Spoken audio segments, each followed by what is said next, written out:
do it in front of a live audience. And our next inductee not only did it as a performer, but in one of the crafts that I think is one of the most difficult to do, and that is in terms of radio. I mean, radio today is nothing like what radio was. But our final inductee of the evening is the legendary, and I mean that, the legendary Chubby Howard. Please welcome Mr. Steve Lake.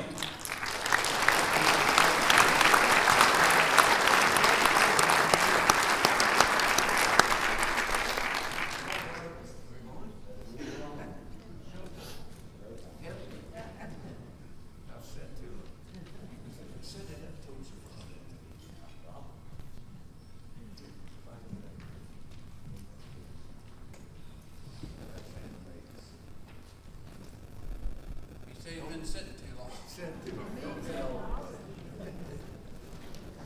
All right. Okay. We're ready. What's Stevie told you? I'd pick if it was hooked up. Go ahead. Chime in anytime, Chubby. You go ahead. My goodness. What an honor it is to be on the stage with Chubby Howard. I've been on the stage with him hundreds of times in shows around the country, but never in this capacity. So I said, Chubby, please bring your sidekick with you so I'm more comfortable when you are too. I want you to know this is a partnership. It's not just Chubby, it's not just an instrument. It's Chubby and his steel guitar. Made up of 2 necks, 10 strings each, 8 knee levers, 8 pedals, and on a good night, you can tune in 700 WLW. No, just kidding. Let's move on. Born June 5th, 1926 in Goose Rock, Kentucky. This was the only part of Chubby's life that didn't involve a steel guitar. In the 1930s, his dad purchased him a Sears and Roebuck white Silverstone steel guitar and an amp for $65. In the 30s, he started playing at age 8, practicing in front of his mom and dad's grocery, Howard's grocery store, there in Kentucky. Inquisitive shoppers walked by and said, "What is that?" 1940s, his family moved to the great city of Franklin, Ohio. Well-known citizens of Franklin, Chubby's mom and dad, John and Clemmy Howard, his mom better known as Tiny, worked and retired from right here in Kroger's, right here in Franklin. His siblings includes 2 sisters, Mamie, who lives in Youngstown, Ohio, and his other sister, Mary Rose Zink. Is Mary out there? Back in the back. Hi, Mary. Stand briefly, would you, Mary? And her husband, Dale, have called Franklin their home for many, many years. And of course, Zink's Meat Market, also in the grocery business. It was Franklin where Chubby played his first stage show at 17 years old while a sophomore at Franklin High School. Actually, it was at the 3rd floor of the Pizzanello's building. Yeah. Was the exact location with the No great, pizza then. no pizza then, with the great Jimmy Skinner. In 1943 and 44, Chubby lettered, he told me, in 3 sports, football, of course, baseball, and track, and even held the shot put record for nearly 5 years until Franklin Hall of Famer Judge Jack Tracy took it from me, I think, in 1949. Yeah, the judge. We're going to have a rematch next week. I love it. 1944, we have the actual written documents from our school's archives where Chubby applied to leave school and join the Navy for the duration of the war. And he did so. Chubby, thank you for your service to our country.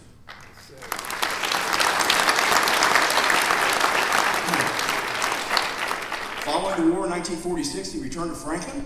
He even returned to high school for 2 weeks, only to find out he was now too old to play football, so he quit and ended up playing semi-pro football for nearly 3 years. In the 1950s was a time for Chubby on the road. He played the Midwestern Hayride with Russ Helton and the Trailhands right in Cincinnati, Ohio. He recorded several records with artists on King Records out of Cincinnati. He completed, we're debating, 6 or 7 for sure, USO tours for a promoter actually right here in Franklin, Ohio, Antone Sebelius. With other artists like Roy Acuff and Bob Hope. They crisscrossed here and there. And off the record, Chubby told me the other night that they were in some barracks staying at, I don't know where it was. They were in Korea, Newfoundland, Greenland, China, but this was Alaska. And Bob Hope was coming in. They made Chubby and the band move out of their barracks because they were nicer than Bob Hope's. So That's kind of how things He worked. wouldn't go upstairs. He wouldn't go upstairs, so they moved Chubby and the boys out. But sometimes they would spend up to 30 days playing in little small kitchen cafeterias for these troops away from home. Franklin is where he married his wife, Dorothy Lee Krasinski, in 1954. Just a few weeks ago, Chubby and Dorothy celebrated 62 years of marriage. Congratulations.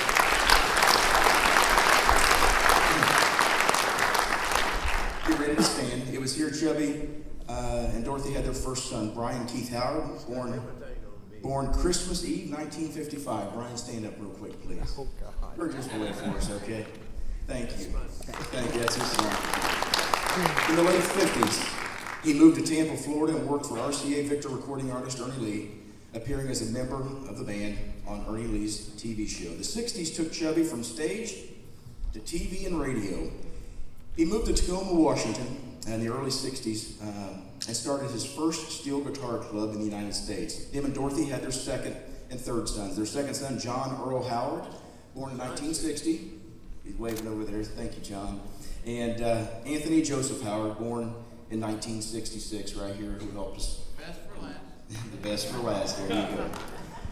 In the 1960s, you're going to recognize the names here, folks. He played in Buck Owens' first band called the Barcade Gang. This was before the Buckaroos. Yep. He played with Jack Roberts and the Evergreen Drifters on Jack's TV show. They backed artists like Lefty Frizzell, Farron Young, and Carl Smith. He started a radio career on station KAYE every morning in Puyallup, Washington. Created his own TV show right after that called the Western Jamboree, appearing 5 days each week for an hour live show, interviewing and featuring artists like Johnny Paycheck, Johnny Bush, and even his friend at that time, Buck Owens. WTVW, Channel 13, Tacoma, Washington, for 5 years. Simultaneously, he created a second TV show. It's called on WTVW called Look or Listen, which was the first radio and TV format combined as people watched Chubby spin records from their TVs. Sounds familiar. Amazing. From his TV show guests, Chubby created lifelong friendships with people like the great Jim Mears, Buck Owens, Merle Haggard, Loretta Lynn, and tons more. 1970s, Chubby comes back to Franklin. He joins the touring band, my father's band, Steve Lake and the Swing Masters, backing up artists throughout the country. Statler Brothers, Crystal Gale, Loretta Lynn, again, Mel Street, remember the actor and singer Lauren Green? Who's that? Remember Lauren Green? Yeah. Yeah. Oh, yeah. Oh, yeah. Most of all, the members of Hee Haw Cast we worked with. Bonanza. Yeah, Bonanza. The Lawrence Welk Show, many of those artists, and even made an appearance on the Phil Donahue Show with my father's band. And of course, made several appearances on the Grand Ole Opry over a 7-year period with the great Connie Smith, playing the last night of the Old Opry. And my father played the first night of the New Opry, and this is how dedicated Chubby was. He had already had a prior commitment to play with a local band up here. He said, "Sorry, Steve, I've already got a commitment." And so he played the last night of the old Grand Ole Opry at the Ryman, and you come back to Franklin. That's dedication. 1980s, the highlight of Chubby's career. You haven't heard it yet. Here it is. He toured the U.S. and Europe with Grand Ole Opry star Boxcar Willie, 1983 and 84 to be exact. During this time, Chubby always was featured in Boxcar's show, every show with the song Steel Guitar Rag, probably the most famous steel guitar song to ever be recorded. This leads us to Chubby receiving many standing ovations, and even the one that he remembers to heart, at the International Country Music Festival at Wembley Stadium, with nearly 90,000 people on their feet for Chubby, for his instrumental. I looked it up, Chubby. That was Monday, April 4th, 1983. In the mid-'80s, he had a daily radio show right here in Middletown on WPFB Radio, AM 910. In '89, he joined the staff band at Renfro Valley, traveling back and forth for their shows there in Renfro Valley, Kentucky, for their 2 main shows. In the '90s, he founded his Steel Guitar Jamboree. His annual show is coming up here on October the 2nd. I believe it's the 18th, Chub. Let me know if I'm wrong on that. 20th, okay. And also during the '90s, he played shows with his son Tony in Nashville. They're at kind of a home base, different venues with people like Clinton Gregory, Tom Jones even was a frequent in there, Trisha Yearwood, Tanya Tucker. In 1998, he joined his good friend Joe Mullins. If you know Moon Mullins from around here, from WPFB, well, Joe purchased his first station, and guess who he called? Chubby to come and join their outfit. In 2000 to present, what else is Chubby doing now? Absolutely more than you could ever imagine. Truth. Just last year, Chubby was inducted into the International Steel Guitar Hall of Fame. I got to join him on stage for that, and we played for the audience. He was surrounded by the best steel guitar players in the world. And they all said, it's about time you're in here with us, Chub. He plays with local bands right now, at least 2 to 3 times a week from here to northern Kentucky. 2 to 3 times each week. You'll hear him regularly on the Chubby Howard Show Live, simulcast every Saturday, 9 to 3, Sunday, 1 to 5, on Joe Mullins' station, WBZI, AM 1500 and FM 100.3, that's out of Xenia. Then it's also simulcast WKFI, AM 1090 in Wilmington. If I get this wrong, tell me. And WEDI out of Eaton. That's an AM 1130 and an FM 105.5. And as you say, the eyes have it every weekend. It's not uncommon when listening to Chub for him to take a phone call from a listener around the corner or a listener in Norway. Musician friends call him all the time from Texas, Nashville, and even country music stars call him quite frequently. Gene Watson, Mo Bandy, Rhonda Vincent. And they say, hey, Chub, we're listening from our tour bus via myclassiccountry.com. We love your show, Chub, over and over and over. He's not only had an impact on my life, sharing the stage as a drummer, and my dad as the bass player, but so many other young musicians and songwriters. And just like the one that actually joins him every weekend on the radio, as he mentors him and encourages him every day. I don't know if he made it. I thought maybe Mr. Wyatt McCubbin. Wyatt, stand up. Yes. Okay. Thanks for being here with me, family. And just on a side note, it's neat to hear them both on the radio. And as Wyatt's career is doing some amazing things as a songwriter and as an artist, so don't forget that name. Chubby was so proud the other day, Wyatt. I was over talking to him, and all he kept talking about was, you got to hear Wyatt's new song. Somebody must have said a prayer. So I got to hear that. In closing, yeah. In closing. Stand up, son.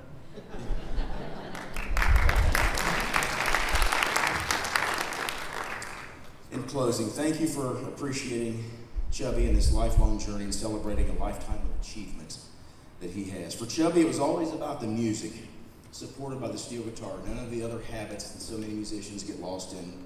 Never, never for Chubby Howard. For me personally, I've always said the best part about country music business is not actually the music, believe it or not, Chub. It's friends like you that you meet along the way. I love you, bud. Stevie, that's Stevie Lake. Oh. Dr. Sander has, and Lori Raleigh from the Franklin School Board would like to. Oh, gee. Oh, man. I never was that young. Service to a country is not meeting the age criteria for a football player. The superintendent, the staff administration, and on behalf of the Board of Education, we'd like to present you with your Franklin High School diploma. Hey,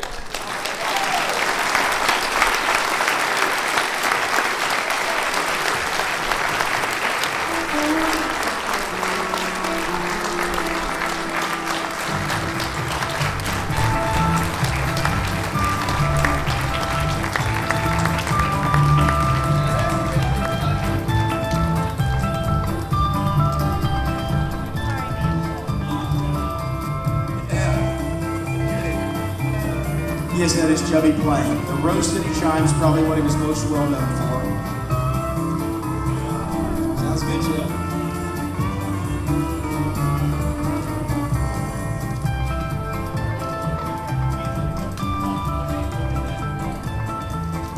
okay. All right. Thanks, Stephen Lake. And my best friend, Steve Lake, his dad.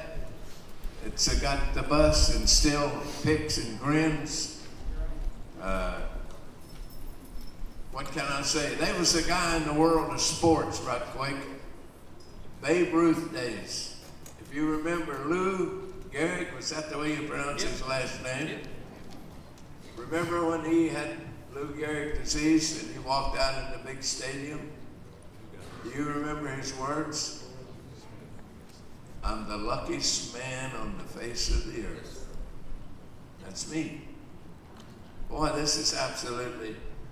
When I went into the Navy, I signed up for the duration of the war. I think I was, in my mind, like Chuck Norris and Arnold, what's his name? I'm going to go in there and win the war. There was another good friend of mine, and I'm ashamed that I can't remember his real first name, but we called him Goon Lamb.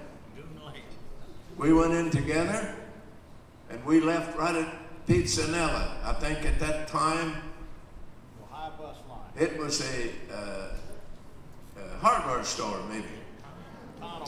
Conover. And there's something happened that day that probably, I don't know if it happened any other time in World War II. My dad was home on leave from the Army. He'd already got his basic training, and he was home and shook my hand, and I crawled on that bus. And he had 3 kids at that time. They drafted him. And he was a lucky man. He went through World War II with General Patton's 3rd Army in the Rhine River, man. Wow, what a place. And of course, I was in the Pacific on a transport. Carried the Marines into the islands and, you know, and let them out, and we got out of there, boy. But anyway, I was lucky and I left. But it's a lot of, I don't want to keep this forever. But I was a Franklin Wildcat, believe it or not. I came up from Goose Rock, Kentucky. A lot of people never heard of that place. It's in Clay County, Manchester. My dad came up and got a job like a lot of people from Kentucky at that particular time when they come up at the Champion Paper Mill in Hamilton and the Frigidaire in Marine City and Armco. They ended up calling those people O-Tucks. They had a club down in Hamilton, organized. And a lot of people came up here, and we came up. And I went to Franklin High School, and I walked out in the class, and the guy walked up to me when we had a reset and says, "Do you play football?" And I said, the only time I ever did any playing football was in the middle of the road in front of the house when there wasn't no traffic come. Gravel road now, no blacktop. And we passed a little football back and forth. And I was thinking, sitting over there, if I could remember some of the names. And if anybody remembers, I think the guy that talked to me was the, what they call it, the water boy, the towels, the trainer maybe. Charles Heinlein. I don't know if anybody remembers that name. That's true. That's who it were. And he said, would you like to come out for football? And I said, yes, sir. I said, I know a little about it, but I never played. I never seen a uniform or nothing. I said, in Manchester, we had softball and baseball, and I played both. And I said, of course, we had basketball. Do you ever hear of a guy that played with the Kentucky Wildcats, Farmer? The last name, I believe. He was from right in that neighborhood. But I couldn't play basketball too well. I don't guess I could jump. But anyway, I went out for football and went in there, and the coach, you know, gave me the uniform to practice. And it's strange. Steve laughs at me all the time. I put the shoulder pads on backwards. He'd come over and he said, wait. I said, man, I don't know. That's true. And this and that. Another joke is, he threw me a football and said, can you pass this? And I said, don't think so, coach. I don't believe I can swallow it.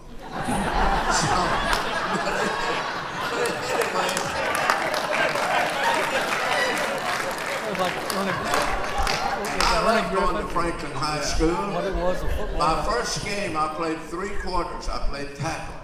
I wasn't too bad to never played much. And we won, you remember OS and SO, the whole?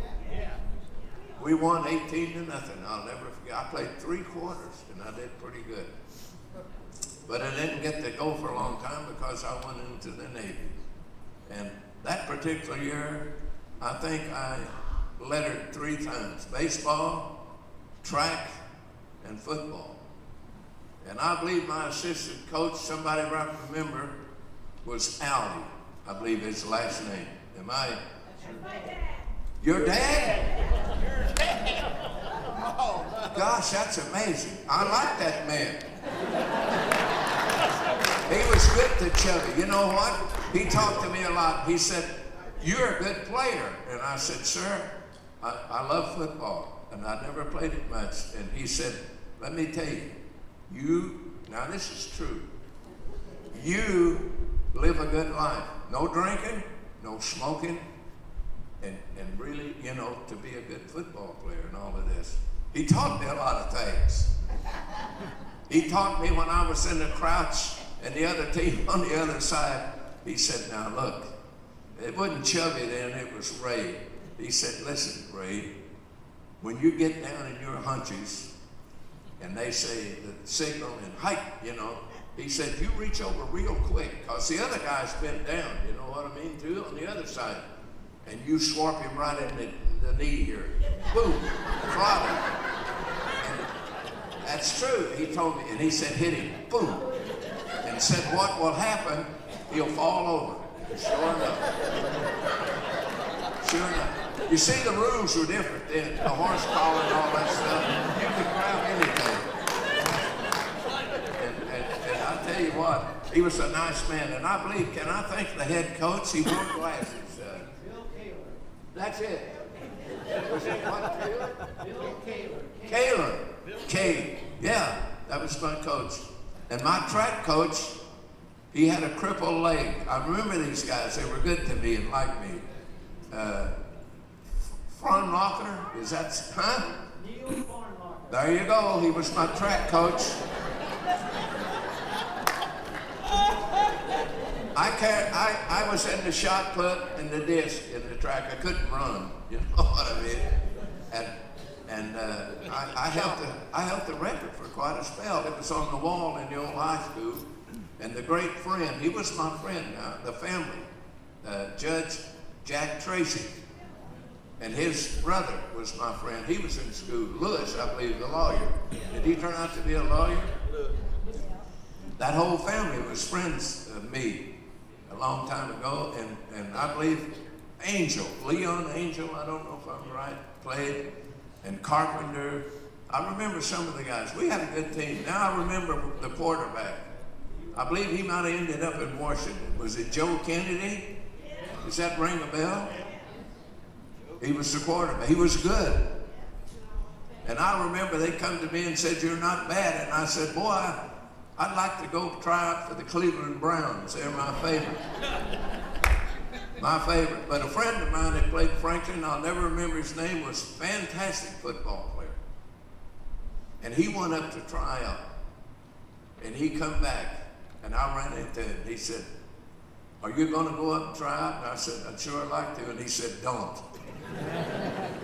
That's the words he told me, "Don't." And I said, "Why?" He said, "Son, I thought I was a great player, but they like to kill me." You know, and training. It was so funny. But anyway, I'm talking too long. But this right here means a lot to me.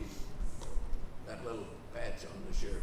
Jim Mears, you're my friend. I've been thinking you and all the committee. And Steve Lake and Stevie and everybody else in this town. I've lived here a long time, but you know, I made a lot of USO tours. They took my picture once and put in the Franklin Chronicle. And it read, I don't know if there's any copy anywhere, it said, "This man has traveled 1,000,000 miles for USO." And I made a bunch. The first trip I took out of this town was 3 months. 3 long months entertaining the soldiers. Korea, 2 months in Korea, and then back to Guam and Inawita and all them islands and Pearl Harbor. That's where we ended our last show. And where we went, the poor boys had been in these places, the radar sites way on the mountains. There was only like 40 or 50 of them there. and they'd been there for 2 years, and boy, that old country music we started playing, and they'd come up from New York and say, I don't like country music, but boy, you made me homesick, and tears would fall. And I'm mighty proud to entertain the soldiers. Yes, sir. And I went to one place and entertained the soldiers, Iwo Jima. Boy, wow. And went up and looked at that big flag, that statue. And there was a guy, run real quick, there was a guy over there at that time, all of this happened, on the side of the mountain. I got the picture somewhere at home if I could find them. He took a chisel and a hammer, and there's a rock, flat rock on the side of the mountain, and he took a hammer and a chisel and looked up at that flag, and he chiseled it all out, just exactly like that hand and everything, and he took whitewash, I guess that's what you'd call it, and it was all white, and the most fantastic thing I ever seen. But friends and neighbors, Iwo Jima, when we come over there to land in the plane, it's about as big as this right here. Postage stamp, that's how small it was. But anyway, I've had a good life, and I'm still in good shape at my age, but my legs don't get old, all you young people.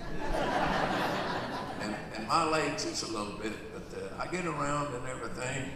And I like Franklin, and my mom and dad, you know, retired from Kroger's. Everybody knew my mom. Tiny was her name, the produce department. And then they had Steve Lake is from Lake Jewelry Store. You remember that place? One of the big ones in Franklin. And I was in that store. That's where the Kroger's was. A lot of folks don't know that Kroger started on where the clock is. Yeah, under the clock. Yeah, and then they moved to where the Lake Jewelry Store were. And I was in there one day with my mom, and you can't believe who walked in. One of my heroes. And my mom took a picture with him, and I can't find it. Ted Kaluski, you remember that name? Boy, was he nice. And guess what? He had a short sleeve shirt on. You know, he always wore it. And when he played, gee, boy, the big arms. And I looked at him and I said, boy, how could I, you know. But anyway, I want to thank everybody for coming, and thank Wolfenbarger here for letting us do this. It's nice. And electric was off a lot of places, you know, the storm. But I don't know if anybody likes country music, but I do. I work with everybody. And I'm still picking and grinning. And Joe Mullins, that's Spoons Mullins' son. He owns 5 stations. And I'm on all of them, but our headquarters in Xenia. Thank you, folks, and God, gee, this is unbelievable right here. We have a special for you, Chubby. Just a minute, one thing. I gotta say this. They had a commercial on television, and there was a guy behind the desk, and the guy walks up, he looked exactly like Abraham Lincoln, that hat and beard. You might have seen this a long time ago. He was looking for a job at the desk. And the guy looked up and said, son, you'll never make it. You don't have that sheepskin. And he turned out to be president. So, Monday, I can go looking for a job. Yes, I got You got it, Chubby. Chubby, you got it. right there. Okay, Chubby, I've got something to tell you. Okay? You've worked for Joe Mullins for a number of years. Yes, sir. Moon is 17. great. 17 years. A little more with Middletown. I got a folder over there someplace in that box, and I got an email from him, and he's in Wisconsin and Minnesota right now. Yeah, they're doing 5 show dates up there. Country. And they have the Radio Ramblers, Yeah, boy. and he said to us, I'm going to come to Franklin, Ohio, to your auditorium on December the 2nd, and he's going to do a Chubby Howard fundraiser. And we think right now we're going to raise the money for the band to get them instruments, because we have so many kids wanting to be in the band. And he wants to do it in your favor. So the Radio Ramblers are coming to Franklin High School on December 2nd, Friday night. And we're going to get the boosters, with the band boosters and all that to do this, and hopefully we can raise about $5,000 to buy new band instruments in Chubby Howard's name. Boy, gee. What a great thrill to have him here. Let me say this. That's at the auditorium? In the auditorium at the high school, and I think Steve Lake's going to bring his group back, and we're going to do about a 20-minute feature of you playing a steel guitar. We'll do that with We'll do that. Stevie. Stevie's the best drummer in the world. Yeah, and we're going to do that. And he wants to do that. And remember, Joe Mullins went to Franklin schools until the 11th that's grade. right. That's right. And he married, I believe it was it Tammy Carpenter? Tammy Carpenter in Franklin. They were high school sweethearts when his dad moved to Tennessee. And when he came back, he's never forgotten about Franklin. And he wants to do this, and he wants to see to it. And I think that he's got Franklin Wildcat written all over him. And he hated, he said, I hated having to go to Tennessee and leave. But he came back and married Tammy. But Chubby, we're going to do that December 2nd, Franklin High School. And there's no basketball game. We've already checked with our beautiful dressed athletic director here.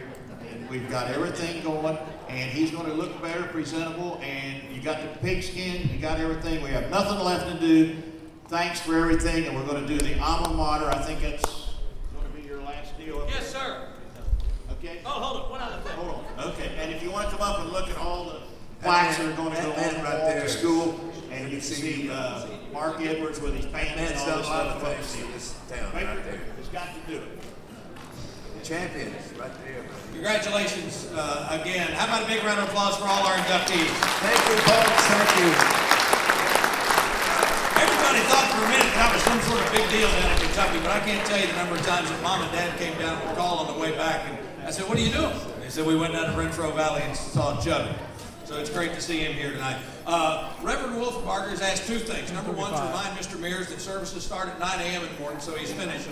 The second thing is, if he can, because of the way things got mixed up here a little bit, the cleaning crew's already been in. So if you could look around your seat, I'm going to sound like a flight attendant. If you could make sure to check for all your items around your seat. Remember, items above the bin have shifted a little bit during flight. If you could help us clean up, that would be great. And now let's all join together in the alma mater.